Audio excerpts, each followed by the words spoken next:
온 시방과 삼세의 진찰에 원만하고 밝은 조사이신 법계의 공덕 대비운과 비로자나의 대지혜와 머무심이 깊고 깊은 진법성과 흐르는 바 원만한 수다라와 낱낱 진찰의 부처님 회상 중의 보연 문수 모든 대사들께 목숨 바쳐 귀하옵니다. 저가 지금 한터럭의 지혜로 가없는 법계의 공을 헤아리고자 합니다. 바라옵건대 삼보의 동체 자비를 받들어서 말과 글귀마다 부처님의 뜻에 부합되게 하시고 법안이 항상 잘못 없게 하시며 온 중생계에 보연처럼 행하게 하시고 수승한 선을 되돌려서 많은 중생들을 적시어 보리의 상락과를 빨리 얻게 하소서.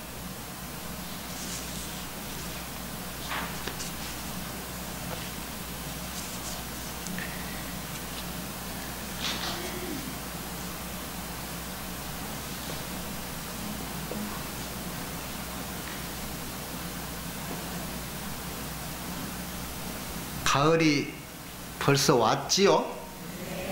오고 있는가? 온 것 같아요.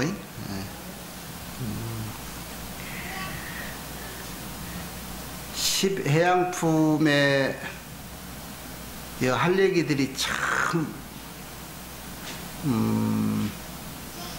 부처님도 이 부분에 대해서 할 얘기가 참 많았던가 봐요.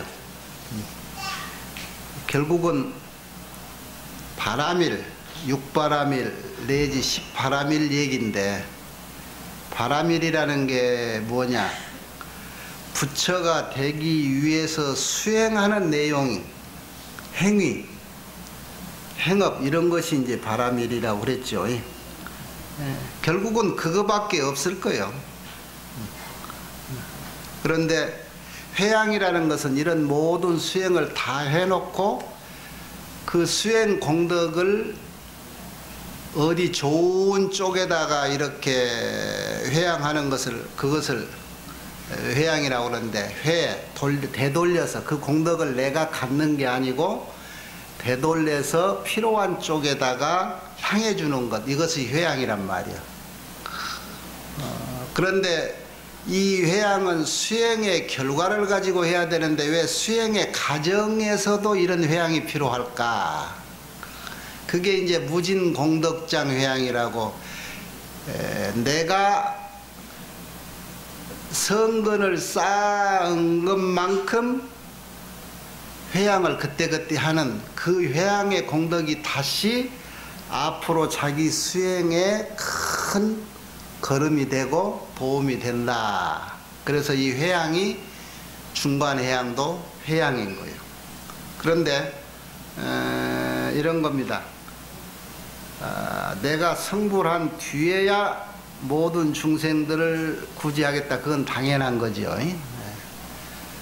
내가 끌고 갈 수 있는 역량이 있다면 그 역량껏 같이 가겠다라고 하는 것이 또한 수행이란 말이에요.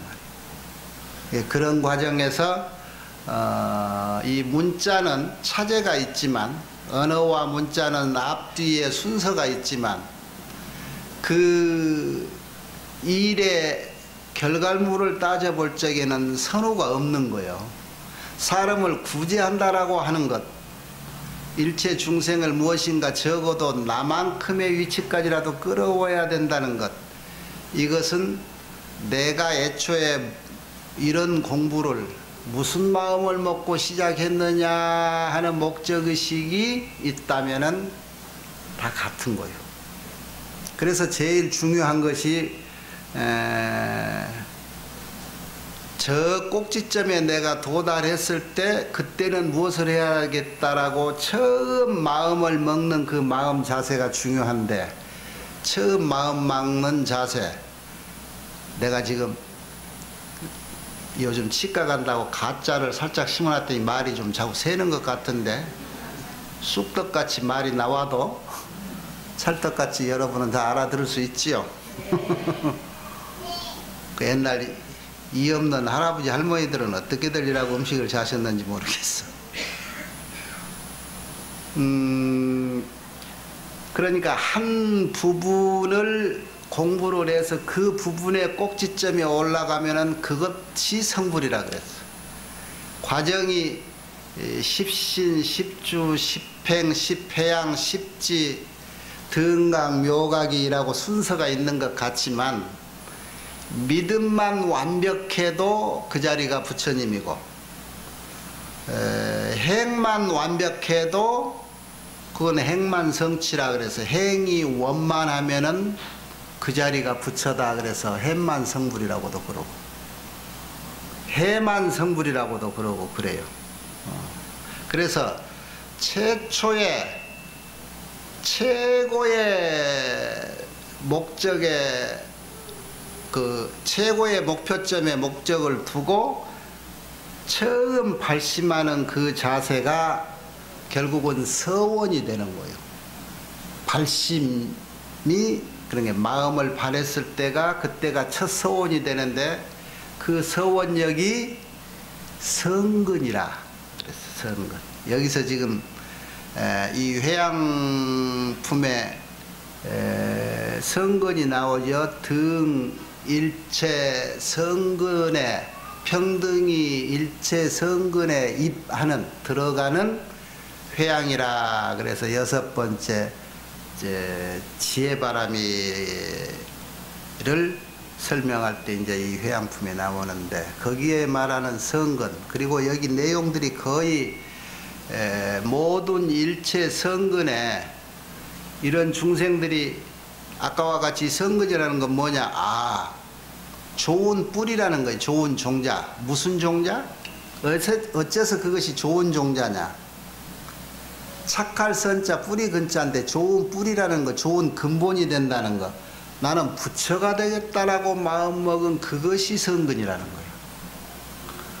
내가 부처가 되기 위해서 나는 이러이러한 좋은 공부를 해야 되겠다라고 마음을 내는 것, 그것이 성근이라는 거지. 그 마음을 그 내는 그 자체가 부처님은 굉장히 존중한다. 그래서 이 존중이란 표현을 또 많이 했어. 성근에 존중한다. 어떠어떠한 성근에 존중한다. 어떠어떠한 성근에 존중한다. 그렇듯이 우리가 발심을 해서 좋은 뜻으로 공부를 하는 그 자세는 누구에게 기쁨을 주냐? 공부를 이렇게 하게끔 지켜봐주는 부처님한테 기쁨을 준다 그랬어. 우리가 회양이 삼처회양이라고 그랬죠? 중생회양, 보리회양, 실상회양. 그 보리회양이라는 게 부처님한테 진리에 회양한다. 결국은 진리의 끝은 뭐예요? 그게 부처거든. 성불이거든. 그래서 우리가 좋은 공부를 열심히 하면 할수록 부처님이 한이로워. 부처님이 즐거워해. 어른이 좋아하고 즐거워하면 나에게 뭐가 내려올 것 같아요? 좋은 선물이 올 것 같지 않아요? 금방 우리 바라밀 합창단 노래에 산같이 여여하고 물같이 여여하라는 가사가 있는 것 같아. 성근이 여여 진여에 합해져서 회양을 성취한다. 여기 그렇게 써놨어. 그거 알고 노래를 했나 봐. 처음에 나도 부처 되겠다라고 마음을 낸 그 성근이, 그 발심 공덕이 결국은 근본인 진여에, 여여한 진여에 이렇게 합일됐을 때 그것이 회양을 이루는 것이다. 회양을 성취하는 것이다. 그랬다는 거예요. 누가 뭐라고 하는 것 같은데?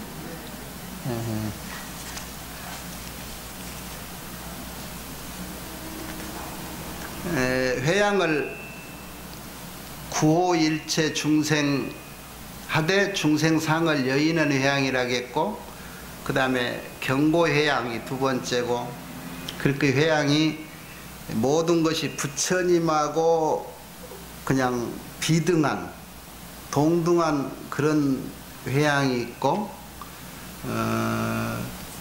이 일체처에 내가 두루할 수 있는 그런 회양이 있는데, 지금 점차 올라가면은 여러분이 이런 생각이 들 거예요. 부처님하고 동등해질 수 있으려면은 어느 정도 돼야 되겠는가?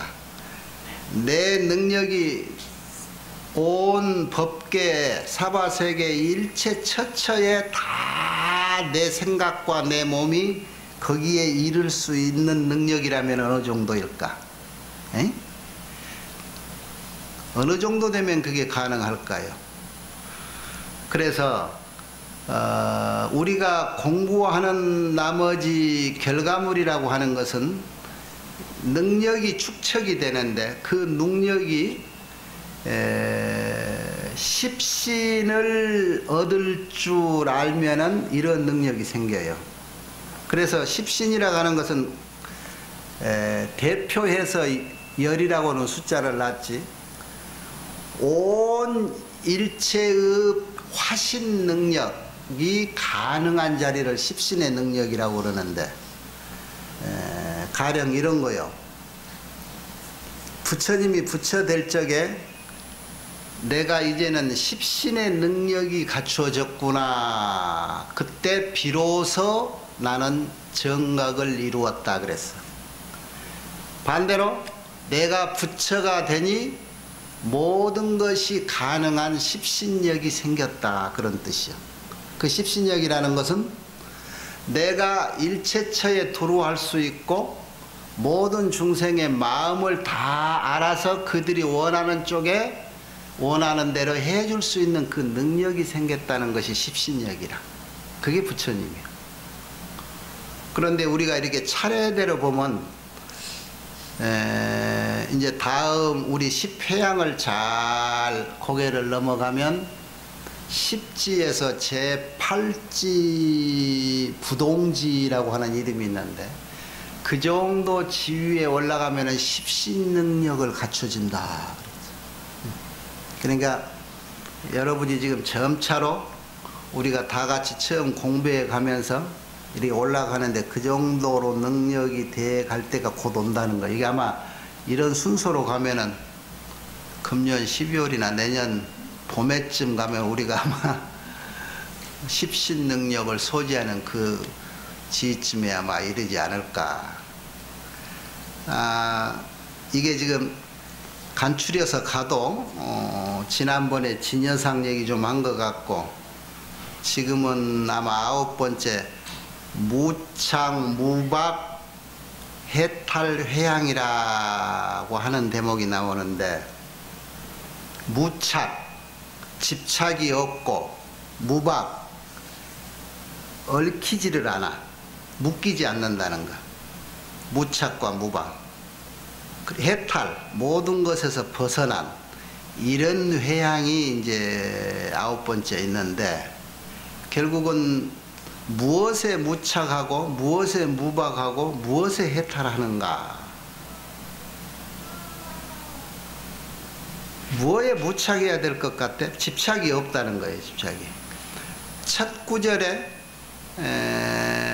일체 중생을 구호하되 중생상을 여였다, 떠나라, 그래야 진정한 구호 중생이 된다.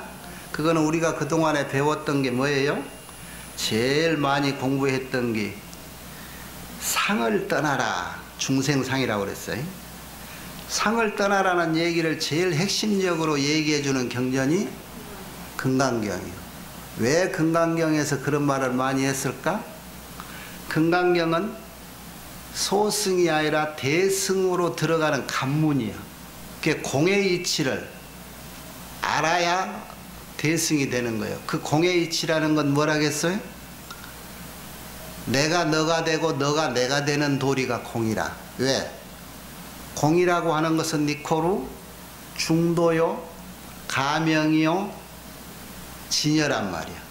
그 자리를 알아야 진정한 어른이 된다. 그런데 또 그 대목을 다시 설명하면 이런 거요. 이런 바람일을 84,000 바람일을 내가 꾸준히 수행을 해서 꾸준히 수행해서 내가 어느 정도 지위에 올라갔단 말이에요. 보살의 경지에 올라가. 보살은 대승을 말하는데 원칙적으로 소승과 대승을 얘기할 적에는 보살은 대승만 보살이라고 그래요. 그런데 우리가 이 경에서 볼 때 보살이라고 하는 것은 나는 부처되겠다라고 마음먹은 이후에 부처되기 위해서 쌓는 모든 일체 행위, 그것이 바람일이야. 그 바람일을 닦는 모든 것, 그런 사람은 다 보살이라 말할 수 있다. 그런데 이거를 유식이나 구사같이 이렇게 논리적으로 따져볼 때 구체적으로 보살, 그럴 적에는 대승심을 낸 사람을 보살이라 하는 거라. 여러분에게 보살님, 보살님이라고 이렇게 칭을 해줄 적에는 여러분이 진정한 보살이 되시오 하는 뜻이 들어있어서 보살님, 보살님 하는 거지, 지금 살고 있는 당신이 보살이요, 조금은 부끄러울 때가 있을 거예요. 뭐요?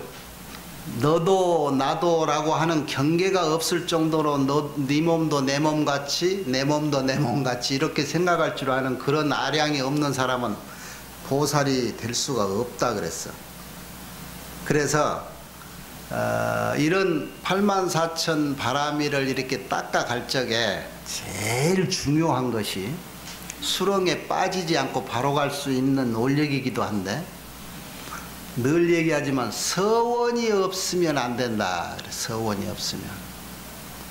보살이 대승법을 닦아도 서원이 없으면 이승으로 향한다 그랬어요.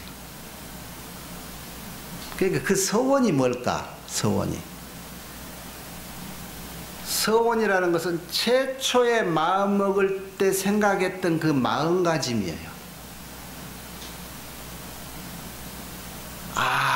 어떤 내가 마음을 최초에 냈을 때 계기가 있었을 거 아니라 부처님의 훌륭한 모습을 보고, 내가 부처님을 직접 친견은 못했지만 부처님의 말씀했던 그 법문을 듣고, 그 법문은 내가 무엇인지는 몰라도 그 법문을 이행해서 수행하려 가는 큰 스님들을 행위를 보고,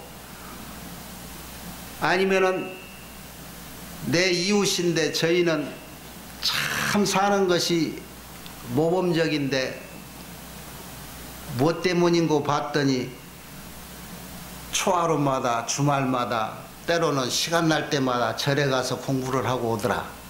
그래서 나도 한번 따라서 사돈 따라 장에 가듯이 가봤다.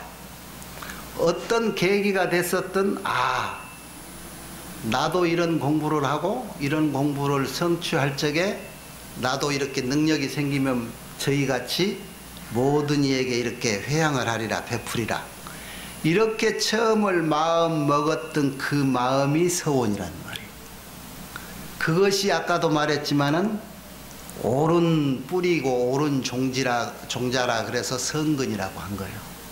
그래서 그 성근을 지니고 있는 자에게 모든 부처님들이 항상 환희심을 내서 존중을 해준다. 우리 모두에게 부처님은 중생으로 보이는 게 아니고 그 성근이 다 개개인이 갖고 있기 때문에 그 성근에 대해서는 부처님으로 같이 대접을 해주는 거예요. 그래서 부처님이 직접 우리 모두에게 너 그 자체로 부처다, 부처다 그런 거예요. 그래서 그런 자부심을 갖고 우리가 살아야 돼. 그래서 결국은 처음에 그렇게 서원을 세워서 좋은 종자를 심어놨기에 그 종자는 어디에서 싹을 트느냐? 부처님 나라에서 싹을 터. 그러니까 그 종자가 태어날 때는 그 자리가 부처님 나라. 그래서 신심을 내서 우리가 발심을 할 적에는 생귀주, 귀한 땅에 우리가 태어난다. 그래서 그 귀한 땅이 부처님 나라예요. 그러니까 우리는 부처님 나라에 탄생해서 부처님 나라에 머물고 부처님 나라에서 이렇게 생활하고 있는 거예요. 그래서 이 경에도 아까 무착, 무박, 해탈하는 그 마음이 있어.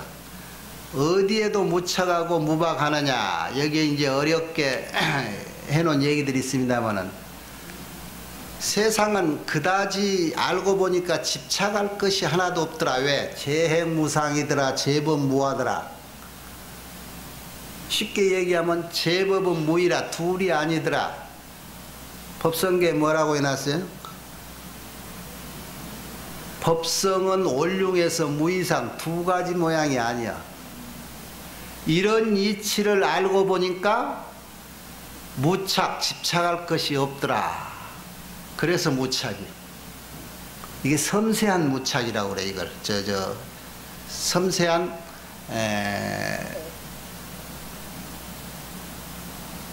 집착을 끊는다. 그래서 무착이라고 그러고.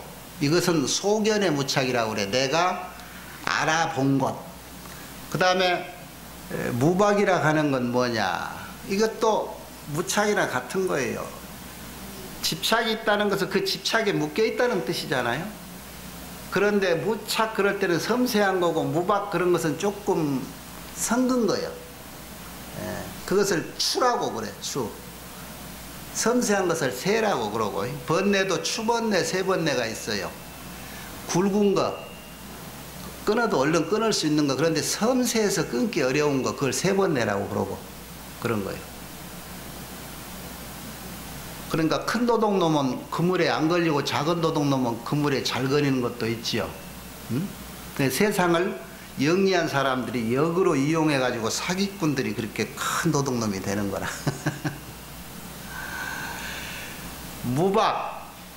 무박은 반야무생이라. 반야라는 게 지혜지요. 무생이라 생김이 없다. 결국은 반야무지라고 하는데 아는 게 없다는데 애초에 알고 말고 할 것이 없다는 거예요. 있는 그대로 여여한 자리인데. 에? 그래서 거기에 얽히지를 않아. 장애를 받지 않는다. 그리고 이 세상은 아까 법성은 올중에서 하나라고 하듯이 일합상이야. 모든 것이 한 덩어리요 하나의 모습이야. 그래서 여기는 분별이 있지를 않아. 그런데 우리가 그것을 자꾸 분별해서 생각을 하고 분별해서 쪼개는 거예요. 우리가 모르는 사람이. 그런데 아는 입장에서 보면은 그것은 한 덩어리라는 거예요. 그 한 덩어리라는 것이 뭔 뜻이냐? 이제가 평등이라 진제, 속제를 이제라고 그래요. 진제는 뭐냐? 진리고 속제는 진과 거짓이 섞여 있는 거예요. 우리가 세간을 세속이라고 그러고 출세간을 우리가 사는 부처님 세상을 출세간이라고 그래. 세간은 오염되어 있는 거라고 그러고 출세간은 청정한 지역이라 그러지. 그래 정토를 출세간이라고 그래. 세간에 있는 사람이 출세간을 모르면은 모르는데 출세간이 있구나라는 것을 알고부터는 자꾸 출세심이 생겨. 세간을 벗어나고 싶은 마음이 생겨. 그래서 어디 좀 더 그 길을 갈 수 있는 길을 아는 자라가 없는가 그래서 스승을 찾게 되고 이러한 법회 장소를 찾게 되고 공부를 하게 된다는 거예요. 그게 출세심이라. 그래서 얼핏 우리가 있는 데가 오염된 세속이라 그래서 속죄라 그러고 이것을 벗어나 버리는 자리를 진제라 그래서 진리의 자리라고 그러는데 원래의 이치는 참 진리는 진속, 이제가 평등이라 똑같다 그랬단 말이에요. 자, 그런데 이런 이치를 알아야 되는데 늘 얘기하지만 이것을 공부해서 여러분이 이치적으로 따져서 경을 분석하고 본문을 많이 듣고 연구해서 알려고 하니까 보통 복잡하지가 않아요. 그런데 요건 이렇다라고 부처님 당시부터 대대로 조사 스님들이라든가 스승들이 이건 이렇다라고 얘기했을 때 그 말을 믿어버리면 여러분은 머리가 그렇게 복잡해질 게 하나도 없다는 거예요. 응? 여러분은 어디를 선택할 거예요? 내 말을 믿어버리고 나만 따라올 거요? 여러분이 알아서 짠지 단지 먹어보고 실제로 수렁에도 빠져보고 할 거예요? 에? 어떤 게 좋아요? 그런데 여러분쯤 되니까 따라오려고 하지. 근데 속으로는 자기 지금 체력이라든가 능력 생각지 않고도 내가 한번 가서 소금물 단물 먹어보려고 지금 할 거라. 그래서 젊었을 때 거의 믿음이 약해요.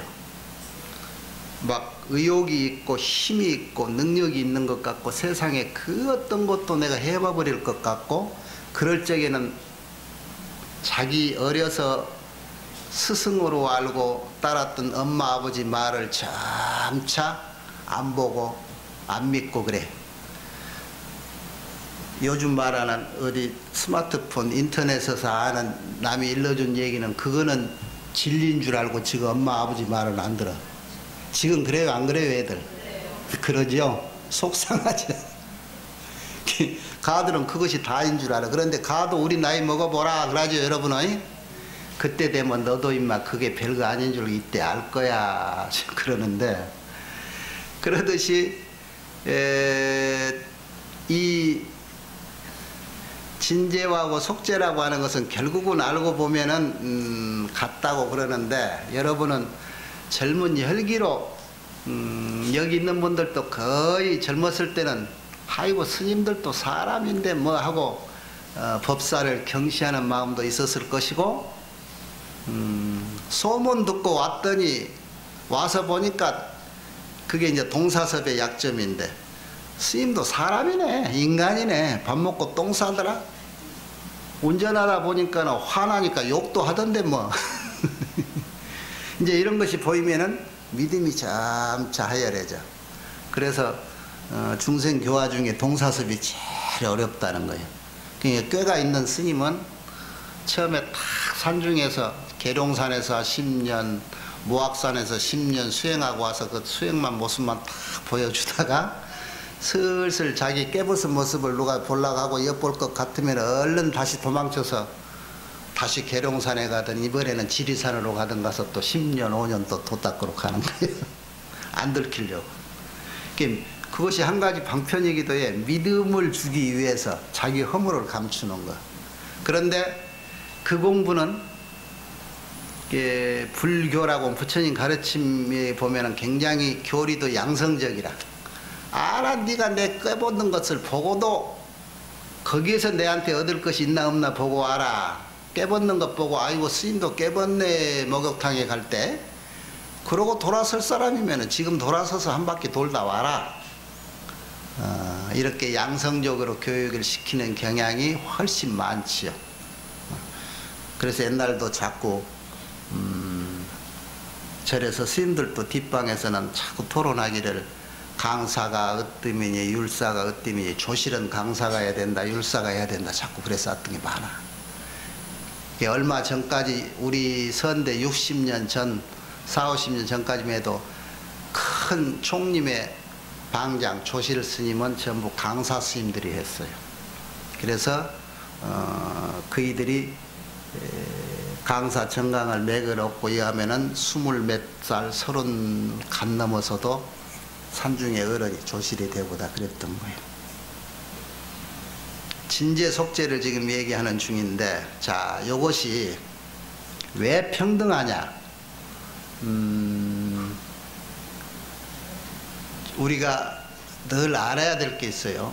이 대목을 이제 여러분이 넘어서야 되는데 여기에 우리 사바세계에서는 정토라고 하는 우리가 안 가본 극락세계하고 뭔가 차이점이 있을 거 아니에요. 그죠? 있다고 믿어요? 없다고 믿어요? 내가 있는 현 처지에 비추어서 내가 모르는 세상을 볼 때 그 모르는 세상은 분명 내가 알고 있는 세상하고 차이가 있다라고 봐요. 이게 중생심이라. 자, 그런데 우리가 그 중생심을 이렇게 한번 문화를 바꿔볼 필요가 있어. 불가사의라고 하는 말 알죠? 불가사량 무슨 뜻이요?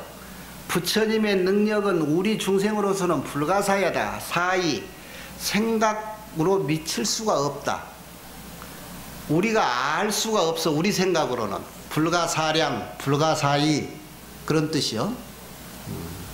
그렇다면 우리가 평범하게 판단하는 것들은 그 반대로 사의지, 가사의지, 불가사의가 아니라 가사의.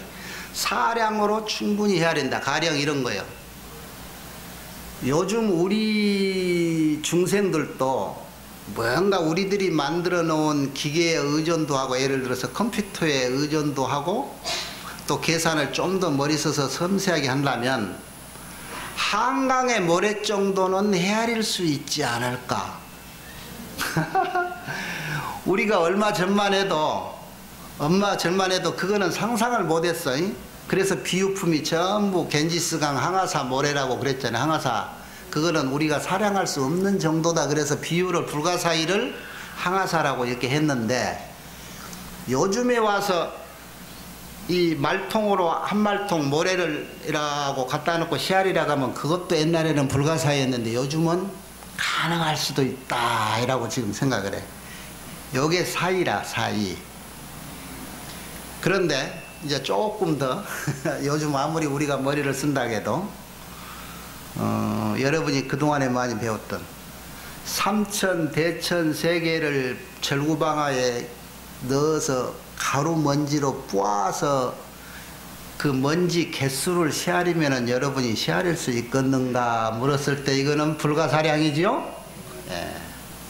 저 허공의 거리를 다 잴 수 있는가 이거는 가사량부?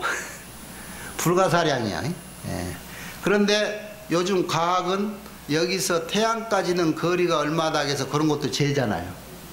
그래서 그런 정도는 어떻게 해보면 좀 생각해낼 수도 있겠다라고 경에도 얘기는 해놨어. 그런데 그것이 100개, 1000개 가버리면 그때는 또 어렵다는 거예요. 그래서 불가사량이라고 하는 거, 불가사의라고 하는데, 자, 무슨 얘기를 하려고 하느냐. 우리를 가리키고자 이끌고자 하는 선지식이 보살, 마살이 또는 부처님이 우리에게 당신들이 가지고 있는 범주의 경계를 우리의 눈높이에 맞춰서 주기 위해서는 뭐가 필요할까? 스승의 경지는 불가사의의 경지요. 부처님의 경지는 불가사의의 경지를 우리에게 불가사의 그대로 던져주면 우리에게는 뭐가 돼요? 불가사의가 되죠. 그러면 우리한테는 도움이 있어요, 없어요? 없어요. 그러면은 우리 눈높이라고 하는 것은 뭐예요? 사이잖아.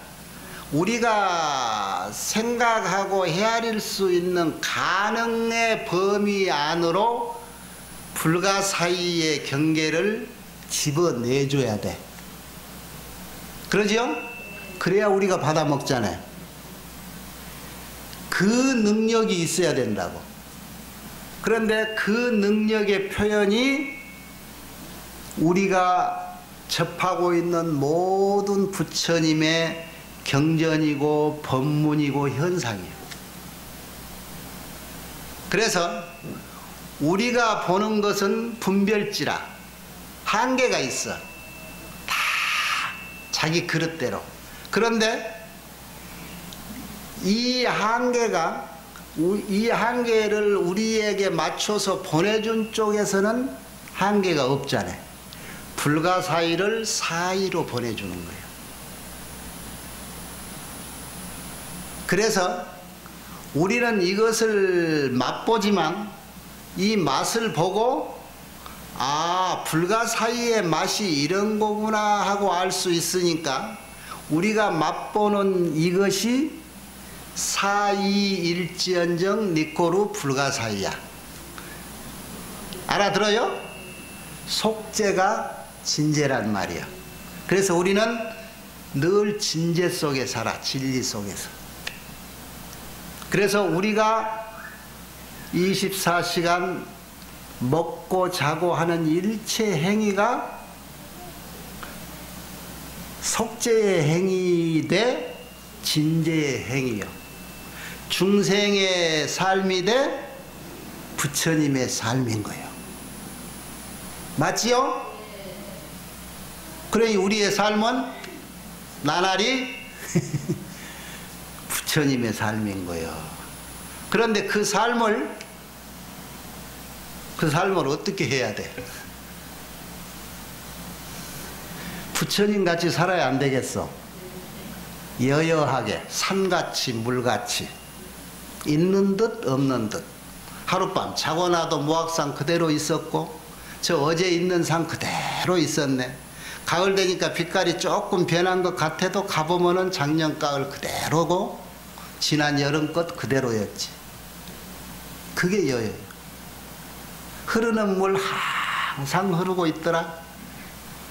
그래서 부처님이 성불 시성정각 하신 뒤에 우리에게 그 법을 일러줘야 되겠는데, 그래서 방편을 써서 부처님이 깨달은 내용의 그 당체를 허공하고 혼합했어. 허공하고. 그래서 그 허공이라는 것은 모든 것을 구석구석 포용해. 허공이 들어가지 않는 곳이 하나도 없고 미치지 않은 곳이 하나도 없지요. 그래서 그 당체를 허공과 혼합해서 파도가 모든 물방울을 만들어내듯이, 물이라고 하는 것이 파도를 형성하듯이, 그러니까 불가사의한 저 부처님의 경계를 우리가 사의할 수 있는 우리의 문화로 이렇게 눈높이를 맞춰주신 거다. 그렇기 때문에 우리는 우리의 눈높이에 맞춰지는 이 법문에 따라서 공부를 하고 노력을 하면은 이것은 곧 부처님의 불가사의한 일체 종지의 경지에 들어간다. 이런 뜻이야.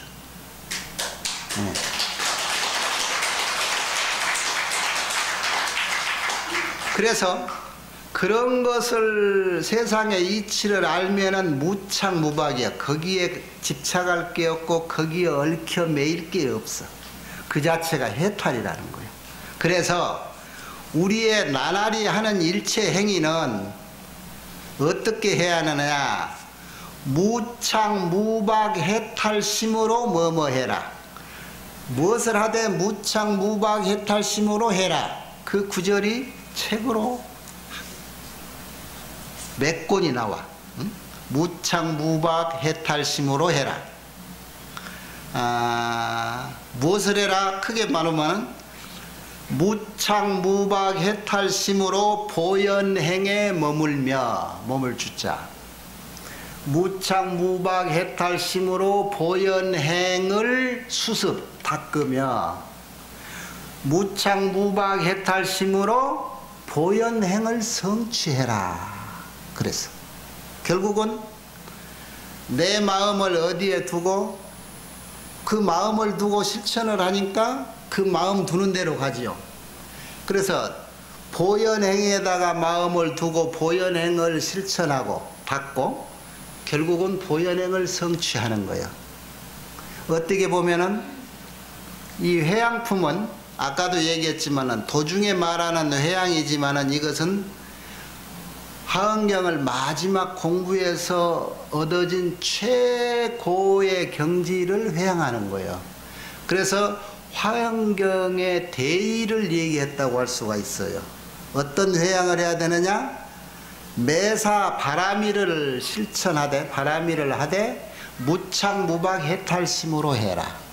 어디에다 마음을 두고? 보현행에 마음을 두고 보현행을 수습하면서 보현행을 성취한다. 결국은 보현행에 있어. 보현행은 그러면 뭐지요?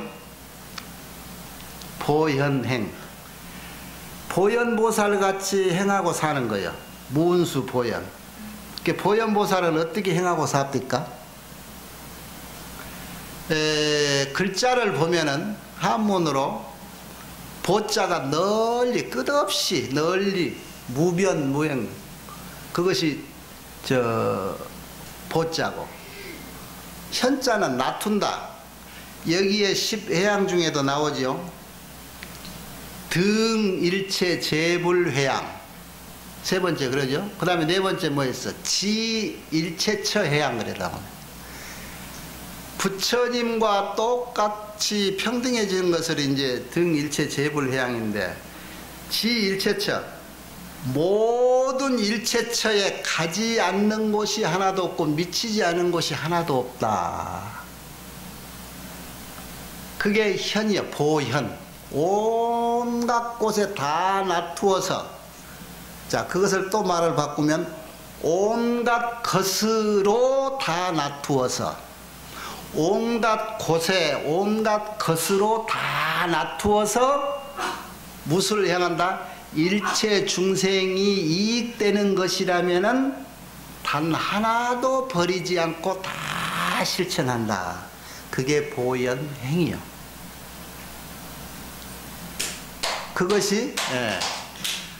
그것이 열악지심이고 발고지심이요. 부처님의 대면은 생기는 능력이라고, 사무량심이라고. 그것을 우리가 나날이 하고 있는 거예요. 이렇게 하면은 내가 이렇게 이쁘게 아침에 일어나서 세수하고 화장하면 가족이 나를 조금 건강하게 이쁘게 봐줄 것이야. 괜히 명절에 자식들 오는데 추리하게 그냥 아픈 병자같이 일하고 할머니같이 일하고 있으면 애들 왔다 가서도 걱정할 거 아니라, 그지? 걔들한테 내가 걱정 끼칠 일이 뭐가 있어?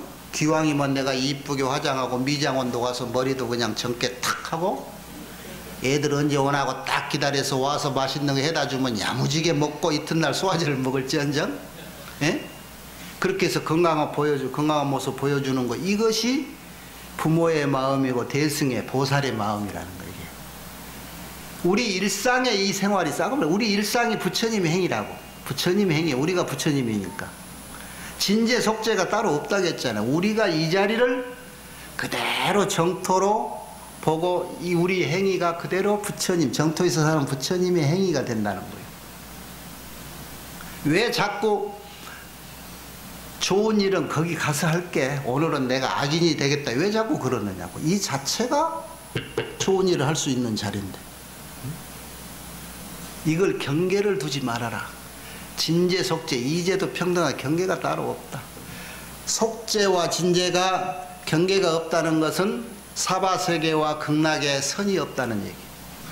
그건 진즉 여러분 다 알지요? 그 정도는 다 알아왔으니까 이 말을 알아듣지. 아무리 해도 입이 자꾸 말이 새.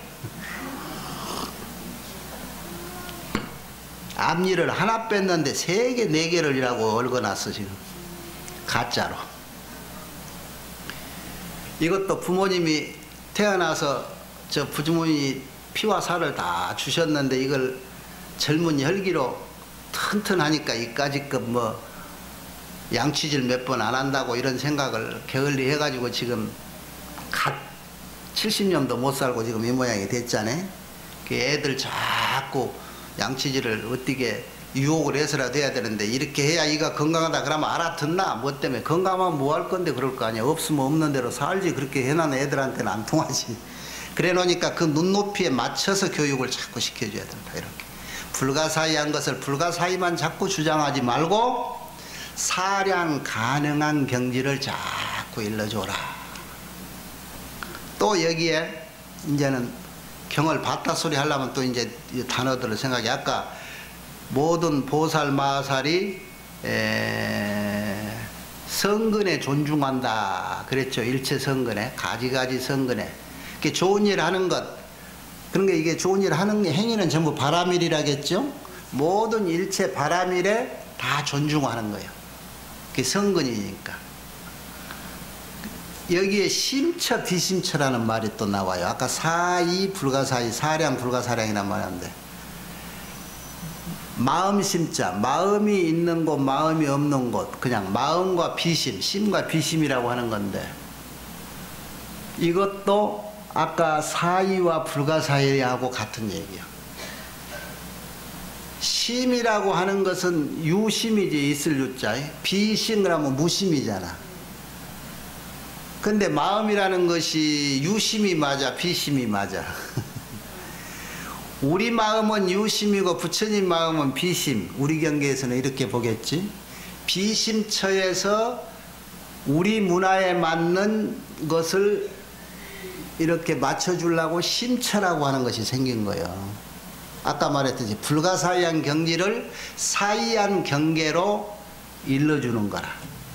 그러니까 우리가 마시는 이 물은 부처님이 마셔도 물이야. 아시겠지요? 이 물은 부처님이 마셔도 물이라고. 그렇다면 이 물은 부처님이 마실 수 있는 물이기에 항상 청정히 해야 돼.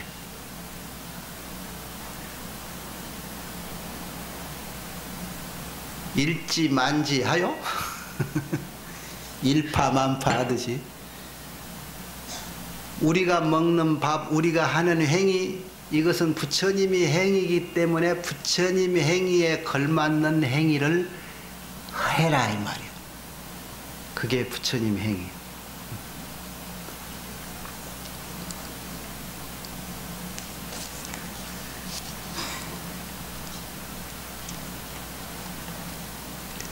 요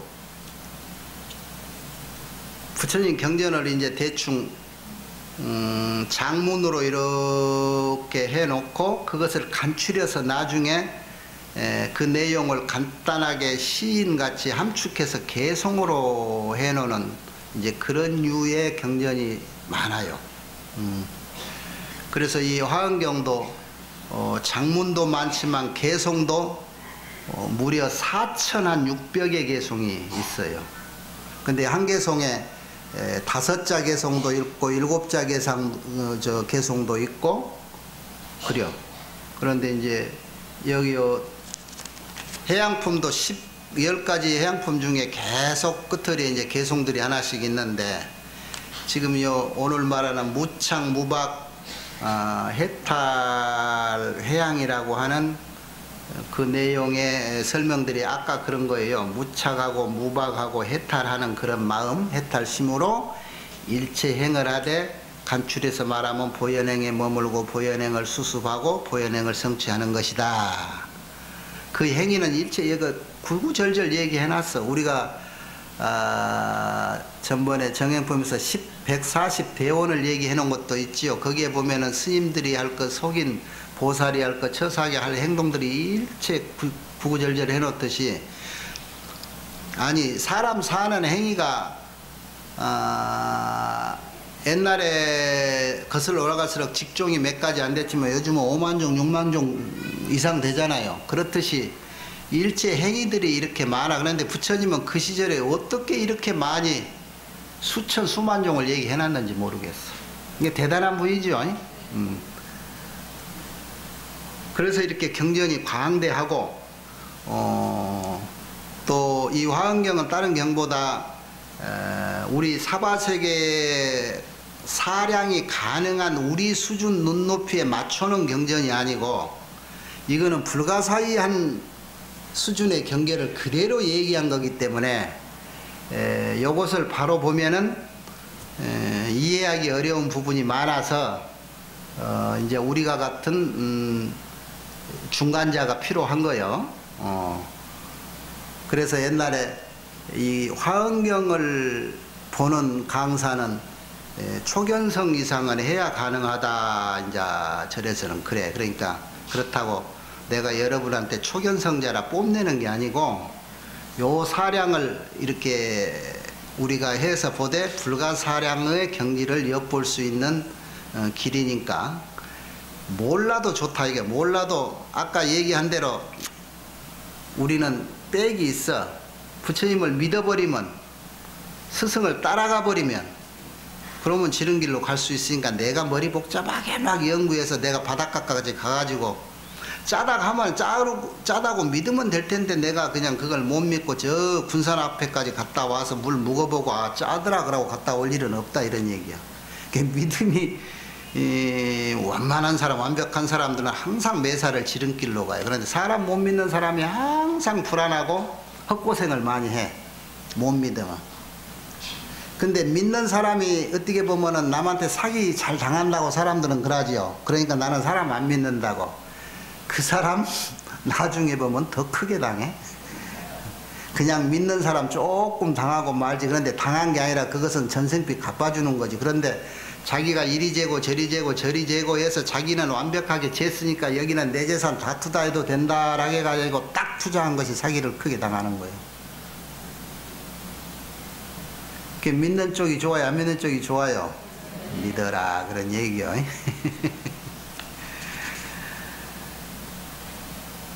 12시 내가 이 경을 한번 읽어주고 가볼까 그러는데, 저때에 금강당 보살께서 부처님의 실력을 이어받아 널리 시방을 관찰하시고 개송으로 말씀에 가로시되, 널리 시방에 비등할 바 없는 존재시여 아직 일찍이 한 번도 경만한 마음을 일으키지 아니하시고 그 닦음과 공덕의 업을 따라서 또한 다시 공경하되 존중한 마음을 내시니라. 닦은 바 일체의 모든 공덕은 또한 자기나 및 타인을 위한 것이 아니요 항상 최상의 믿고 아는 마음으로서 일체 중생을 이익되게 하는 까닭으로 이것을 회양이라 하나니라. 아직 일찍이 잠시라도 고만심을 일으키지 아니하며 또한 다시 하열침을 내지도 아니하고 열애에 있는 바 신구의업 등을 다 청문해서 삼가히 수습하나니라.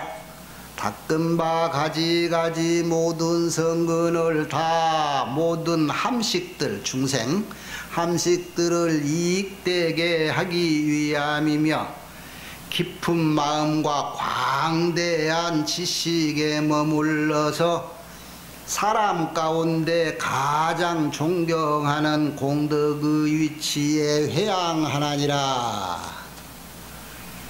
세상에 있는 바 끝이 없는 별별 것들을 가지가지 선교 방편으로 특별한 일을 의지해서 성글고 섬세하고 광대하고 심심하는 것을 수행치 아니한 바 없이 다 통달에 요달하나니라. 세간에 있는 바 가지가지 몸에 그 몸으로서 평등하게 그 가운데 들어가 여기에 수행해서 깨달아 마침을 얻어서 지혜의 문을 성취하되 퇴전함이 없나니라. 이렇게 얘기하면 조금 알아들을 것 같소어쩌요? 세간의 국토가 무량하게 가지가지라서 미세하고 광대함 또한 우러러 각별하게 덮어주는 것을 보살이 능히 지혜의 문으로서 한 터럭 끝 구멍 가운데서도 보지 않음이 없나니라. 중생의 마음과 행동이 한량이 없거늘 능히 하여금 평등하게 그 일심에 들어서 지혜의 문으로 다 하여금 깨달아 열어주시어 닦은 바 행위 또한 물러남이 없나니라. 중생의 모든 근기와 용락에 있어서 상중하품이 각각 같지 않거든 일체를 심심히 깊고 깊이 해서 가히 알아볼 수가 없거늘 그 본성을 따라서 모두 다 능히 알아채나니라. 중생의 있는 바 가지가지 업종은 상중하품이 각각 차별이 있어 보살이 깊이 부처님의 힘에 들어가서 지혜의 몸으로 또한 널리 분명히 보나니라. 불가사의 하도록 무량한 세월을 능히 하여금 평등하게 일념 속에 들어서 이와 같이 보아 마치며 시방에 또한 두루해 수행한 일체의 모든 업이 청정하나니라. 과거와 미래와 현재를 그 모양이 각각 같지 않은 것을 분명히 알아서 또한 평등한 이치에 어긋나지 않거늘 이것이 곧 대심 큰 마음이 분명히 체달해 아는 행위니라. 세간의 중생들이 한결같지가 아니해서 또한 낮추기도 하고 또한 숨기도 하고 가지가지 무량한 각가지라. 보살들이 또한 다 이렇게 차별된 상을 알아서 그 상을 따라 다 상 없는 줄을 아는 것이다. 이런 말들이 이제 어려운 거예요. 중생들이 업종이 각가지고 몸도 가지가지고 다 7억 인구가 같은 사람 하나도 없잖아요. 그런 것을 다 차별이라고 그래. 그러니까 각가지로 그 차별상을 보살이 다 알아. 아는데 뒷구절이고요. 역지기상 개무상이라 그 상이 무상인 줄을 안다는 거라. 이해돼요 이제? 사이가 불가사이라는 것을 알기 때문에 상이 무상이라는 걸 이제 알겠지요. 이제 저지난달보다는 조금 표정이 나아지는 것 같네. 이런 대목을 알아채는 게 기분이 아주 썩 좋단 말이야. 아, 그 말이구나. 시방세계의 일체 부처님께서 낮춘 바 자제 신통력이 광대하고 가히 사이함을 얻을 수가 없어. 불가사의하다 이 말이야. 그런데 보살이 다 능히 그것을 분별해서 한다. 왜 이것을 분별해서 하느냐? 부동이기 때문에 각각 그 나름대로 알아. 얘 아는 것을 얘 안다라고 하지 말아라 이거. 얘는 얘대로 알고 쟤는 쟤대로 안다. 분별지라는 게 그런 거예요. 그런데 그렇게 분별해서 아는 것이 부처님이 한꺼번에 모든 걸 안다는 일체 종지하고 같아요? 틀려요? 거기서 맥혀? 같은 거요. 일체 종지가 없으면 분별이 알 수가 있는가? 애맘 알고 어른맘 아는 것은 어른맘을 알기 때문에 애맘도 아는 거요. 저 친구가 술 잘 먹는 것은 알겠는데 밥 잘 먹는 것은 모르겠어? 그게 분별지요, 분별지. 그런데 밥 잘 먹은 사람이 술도 잘 먹더라, 술 잘 먹는 사람인데 밥도 잘 먹더라까지 아는 거 일체 종지, 그게. 다 아는 거, 모든 거 빠짐없이 아는 게 일체 종지고, 그 근기, 업종, 종류별로 따라서 부별해서 아는 것을 분별지라고 그래. 그런데 분별지가 결국은 일체 종지다, 이런 얘기야. 거의 비슷한 말들이 있는데 여기에 특별한 말들이 들어있더구만은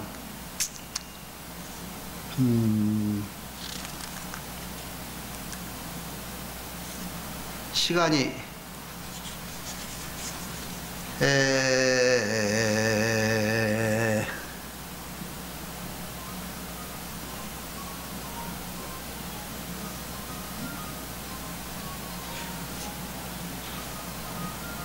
이와 같이 일체 인중의 주인, 사람 가운데 주인이 그 있는 바 모든 경계를 따라서 일념 중에 다 분명히 깨달아 또한 보살행을 버리지 않나니라. 나는 이제 알았으니까 그냥 아무것도 안 해도 대가 아니라 항상 하고 있는 것을 하고 있어. 보살은 예? 이 곡에 올라섰다고 멈추는 게 아니에요. 그래서 잠시라도 쉬지를 않는다라고 하는 말이 항상 따라요. 보살은 일체처에 두루하고 일체행을 하시되, 보살행이죠. 보현행을 하시되 잠시도 쉬지 않는다. 이 말이 항상 따라갑니다. 이게 보살이라. 이게 부처님이고, 제불의 모든 부처님에 있는 바 미세한 행동과 일체의 각종 찰찰 종종법을 저들이 다 능히, 저 보살이 능히 다 수순해서 알고, 필경에는, 구경에는 회양을 해서 도피아니라, 저 피안에 이르른다. 그러니까 회양을 해서 피안에 이른다. 피안에 이르는 것이 마지막 회양이다, 이런 게. 구경의 회양 도피아니라, 이런 행위를 잠시도 쉬지 않고 끝없이 바람이를 행해 가되 구경에서는 그 회양에 피안에 도착한다. 내가 가오지 목적지에 간다. 근데 목적에 가가지고 그 다음에는 뭐 하지요? 승원행이 미련이라, 그 목적에 도착해서도 그 하던 행위는 끊임이 없어. 왜? 애초에 부처가 되고 나고 목적이 성취되면은 오히려 나는 그 일을 하겠노라고 서원을 세웠기 때문에 원행, 서원 세운 그 행위를 계속 이어서 하는 거예요. 그래서 부처님은 잠시라도 쉬지를 못해. 어디 가면은 전염병 가는 데서는 병 치료해주는 의사가 되고, 병 낫는 곳에 약풀이 되기도 하고, 배고픈 나라에 가서는 쌀이 돼주기도 해야 돼. 사람만 되는 게 아니고 저 곡식도 되어준다는 거예요. 약이 되어주기도 하고. 그 능력이 십신력이야. 숫자로 열이라고 했지만은 그것은 84,000의 능력이 다 있다는 말이에요. 그러니까 사람으로도 변화하고, 또는 짐승으로도 변화하고, 저 아까 말하는 곡식으로도 변화하고, 세상에서 필요한 것이 되어주는 것이 부처님이고 보살이라 이거예요.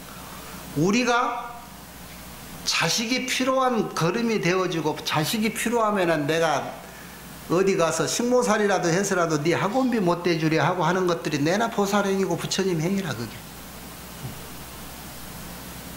우리가 중생세계에 살기 때문에 중생의 문화로 살고 있을 뿐이지, 그것은 정토의 문화라 이 말이에요. 에? 하나도 다름이 없다, 그런 얘기.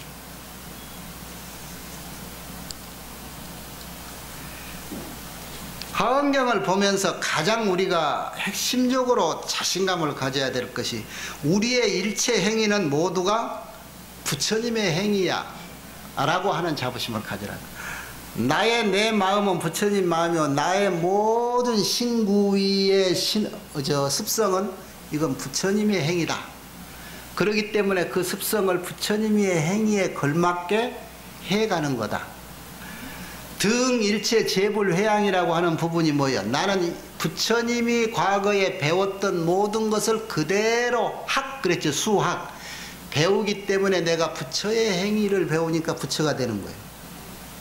거기는 추워도 다르지가 않는다.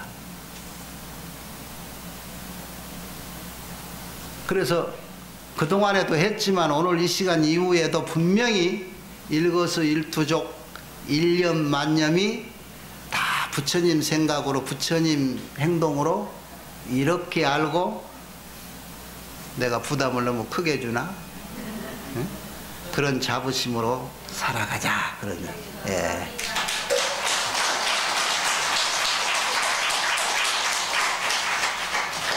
뭐 뒤에는 마무리하는 말들인데 또 다음 시간에 또 마무리 더 합시다. 오늘은 여기까지 하겠습니다.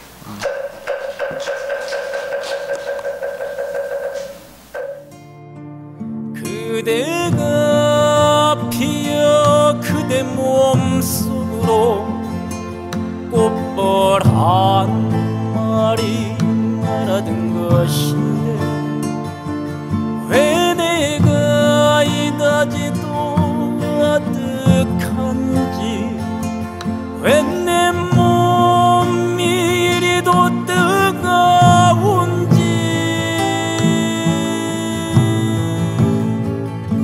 그대가 밀어올린 꽃줄기 위해서 그대가 피는 것인데 왜 내가 이다지도